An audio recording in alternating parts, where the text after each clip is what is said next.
So, dear students, welcome back. So, as we people are discussing about the classical period, we have discussed about the Greek period, we have discussed about the Roman period. Now, this particular lecture is going to have the combination of Greek plus Roman writers, right? कुछ Greek और Roman के writer मैंने collectively इनको ले लिया, तो एक additional वे ही समझे इसको, ताकि डायरेक्टली आपको चीज़ें याद रहे कौन सा राइटर किस चीज़ के लिए ज़्यादा फेमस है, राइट? तो क्वेश्चन इसी तरह से आते हैं. सो सबसे पहले हमारे पास लिस्ट में आते हैं सैफो, राइट? सो सैफो ज़्यादातर किस चीज़ के लिए फेमस है? ये एक पोइट है ओड टू एफ्रोडाइट के लिए, राइट? इन्होंने ओड लिखा था, इसके लिए ज़्यादा जाने जाते हैं. कोई ना कोई राइटर अपने किसी न किसी वर्क की वजह से फेमस होता है. और जो पिंडार है, पिंडार किसके लिए जाने जाते हैं हमारे हिस्ट्री ऑफ इंग्लिश लिटरेचर में? पिंडारी कोड के लिए, राइट?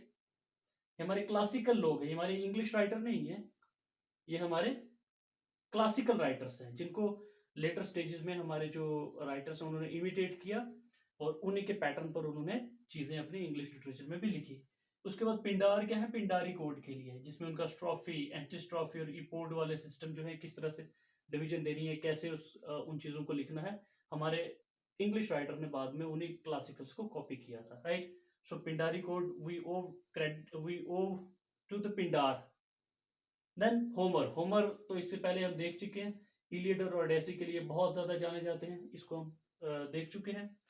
उसके बाद इsoप है. इsoप ये फेबल्स लिखा करते थे, राइट?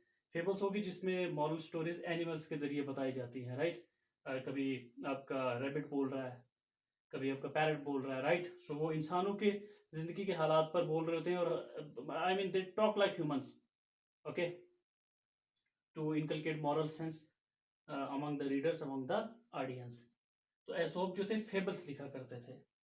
उसके बाद हमारे सोक्रेटिस से, तो सोक्रेटिस से कोई किताब तो एसोसिएटेड नहीं है, ये ओरल टीचिंग्स में जो भी ये किया करते थे, लोगों को इसी तरह से अपने ओरली जो है अपनी फिलोसफिकल थॉट्स जो है ही would inculcate, Socrates. Then Plato, जो उनके स्टूडेंट हैं, तो प्लेटो का जो है वर्क हमारे पास रिपब्लिक है, ये इनके लिए जाने जाते हैं. रिपब्लिक एक बहुत बड़ा इन्होंने वर्क लिखा था, तो ये उनके लिए जाने जाते हैं. और एरिस्टोटल ऑफ कोर्स हमारे पोइटिक्स के लिए जाने जाते हैं, राइट? और एरिस्टोटल से हम आज के मॉडर्न डे इंग्लिश लिटरेचर में भी हमने बहुत चीज़ें ली हैं, like peripeteia, anagnorisis, mimesis, theory of tragedy, time place and action, unity of time place and action. तो बहुत सी चीज़ें जो है हमने एरिस्टोटल से ली हुई है, जो आज भी इंग्लिश लिटरेचर में उन्हीं पर इंग्लिश लिटरेचर चलता है, राइट? उसके बाद है हमारे पास सोफोक्लिस. तो ट्रू ऑफ ग्रीक ट्रेजिडियंस जिनको हम पहले पढ़ चुके हैं, उनमें से हमारे एक सोफोक्लिस भी है. तो सोफोक्लिस किसके लिए जाने जाते हैं? ऑडिपेक्स रेक्स, राइट? अब इसी ऑडिपेक्स रेक्स को देखते हुए आगे सिगमंड फ्राइड ने इसी तरह का कॉन्सेप्ट दिया था, जिसको हमने क्या नाम दिया था? ऑडिपेक्स कॉम्प्लेक्स. और दूसरा इलेक्ट्रो कॉम्प्लेक्स, जिसको किसने आई मीन इस तरह के सिस्टम को, जिसका कार्ल गुस्ताव जंग और इसको सिगमंड फ्राइड, जो एक साइकोलॉजिस्ट भी थे, राइट? और इलेक्ट्रो कॉम्प्लेक्स वाला कॉन्सेप्ट किसने दिया था? Curl, CARL curl, GUSTEP Gustav, JUNG जंग, राइट? अब ऑडिपेक्स रेक्स क्या है, ऑडिपेक्स कॉम्प्लेक्स क्या है, इलेक्ट्रो कॉम्प्लेक्स क्या है, मे भी आपने पहले ही इन चीज़ों को देखा हो. सो इस पर आगे बात करेंगे, जब ये आएगा कॉन्सेप्ट इस पर भी बातें होंगी. लेकिन आपको अभी तक यह रिमेंबर रखना है कि सोफोक्लिस ऑडिपेक्स रेक्स के लिए, सिगमंड फ्राइड ऑडिपेक्स कॉम्प्लेक्स के लिए, और Carl Gustav Jung Electra complex के लिए जाने जाते हैं. So question could be asked, to which writer Oedipus complex is associated. So there would be a number of writers, and you will have to choose the right one, right? So the right one would be that Oedipus Rex belongs to Sophocles, Oedipus complex belongs to Sigmund Freud, and Electro complex belongs to Carl Gustav Jung, right? So you have to remember in these things. और apart from this कुछ historian भी हैं उस time के, जिनके नाम रखना it is worth mentioning their names. इनके ऊपर भी क्वेश्चन आते हैं. हिस्टोरियंस कौन से थे? Herodotus, Herodotus, HERODUDOTUS, Herodotus. और इनको कंसिडर किया जाता है फादर ऑफ हिस्ट्री. ये बहुत इंपॉर्टेंट पॉइंट है. Question could be asked, who is considered to be the father of history? So your answer would be Herodotus, okay. Then उसके बाद एक और हिस्टोरियन है, थ्यूसिडाइड्स. इनको भी बहुत ज्यादा जाना जाता है. You must remember his name too. Then हमारे पास कौन से आते हैं? थियोक्राइटस. ये एक राइटर हैं जो क्या किस तरह की पोइट्री लिखा करते थे? Pastoral poetry. पेस्टोरल पोइट्री क्या होता है?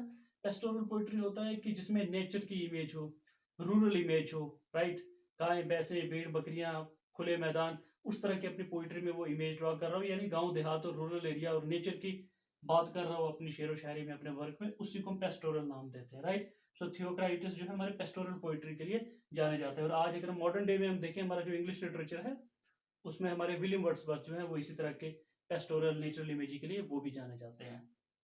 उसके बाद हमारे पास आते हैं एरिस्टोफेन्स।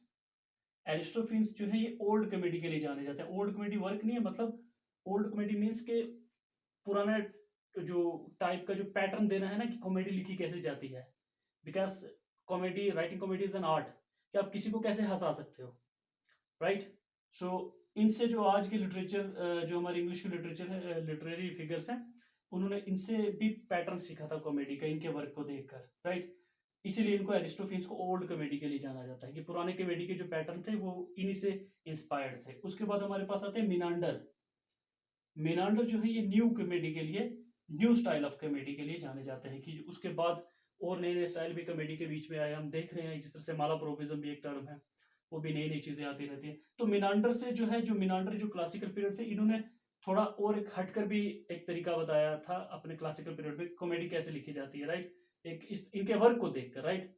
सो उस चीज को भी उन्होंने देखा। तो न्यू कॉमेडी का स्टाइल बिलोंग्स टू मिनांडर और old comedy style belongs to Aristophanes. उसके बाद हमारे आते हैं ओविड। ओविड किस वर्क के लिए जाने जाते हैं? Metamorphosis, right. इस वर्क के लिए कौन जाने जाते हैं? ओविड। उसके बाद आते हैं हमारे होरेस। होरेस जाने जाते हैं आर्स पोइटिका के लिए, या इसको इंग्लिश में कहते हैं आर्ट ऑफ पोइट्री, की शायरी लिखने की कला, राइट। अभी यहाँ तक बात है ग्रीक और रोमन दोनों कंबाइंड राइटर्स को हम बता रहे हैं, राइट। तो आपको याद रखना है किस राइटर से क्या चीज जुड़ी है। कुछ और है उसको भी आगे देखते हैं।